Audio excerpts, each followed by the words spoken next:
I found out about the missing $46,000 2 days before my birthday. The number didn't scare me. What scared me was how calm I felt looking at it, empty, detached, like it didn't even belong to me anymore. I flipped through the charges, one after another. Her family's names on hotel bills, spa packages, plane tickets, all signed under my card, all approved without hesitation. I asked her, quietly. Her answer came fast, sharp. My family needed it more. There was no apology, no flicker of guilt.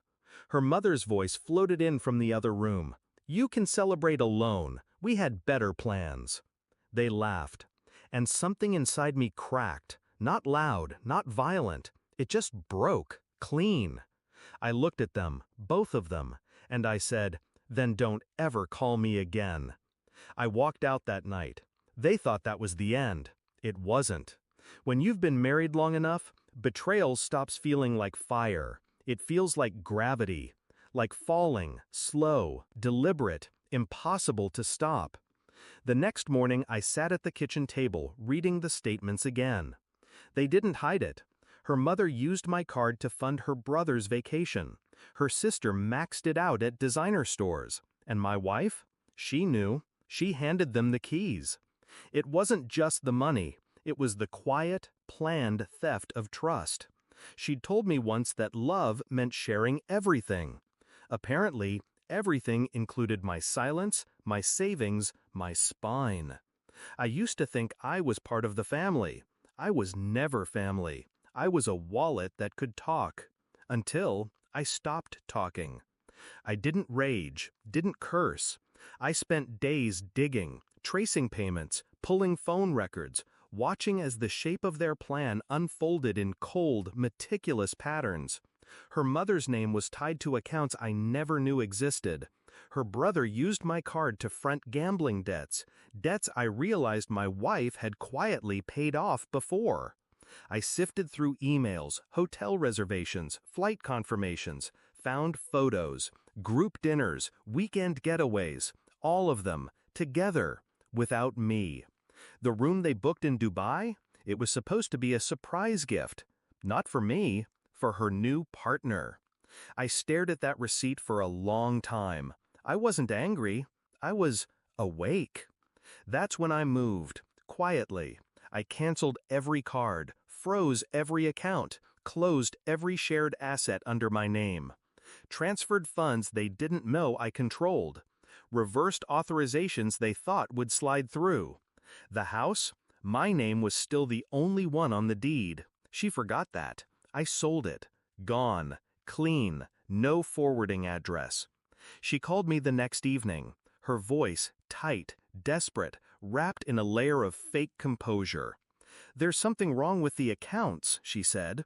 "Mom's card's not working. Neither is mine." I could hear her mother in the background, demanding, loud.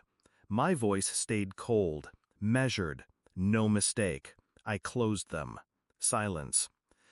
Then panic. "You can't do that. I know what you need. You needed me to keep paying." Quietly. Forever. Her breath hitched. "This isn't you," she whispered. "This is cruel." I let her sit in that word. Cruel. The edge of it fit her better than she thought. She started begging, told me we could fix this, told me she didn't mean it, told me we could still celebrate my birthday. I almost laughed. "Happy birthday to me," I said, and I hung up. 2 days later, I sent them one last package. Inside were the last receipts, printed photos, bank statements, and a letter. Just one sentence. "You never knew who you married." I didn't threaten them, didn't ask for anything back. I'd already taken what mattered. Control, silence, freedom. I dismantled the house of cards they built on my name. Their vacations, their comfort, their arrogance. It all collapsed in the space between canceled transactions. She texted me again 2 weeks later, said she missed me, said I was still her husband. I didn't answer. Some doors don't need to be slammed. Some doors close when you stop knocking. I moved to a quiet place. No noise, no birthdays, no more surprises. People ask me now if I regret walking away from everything. I tell them I didn't walk away. I just took back what was mine.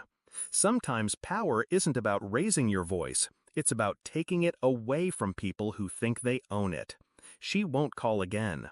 I made sure of that. And if she ever does, she'll hear nothing but silence.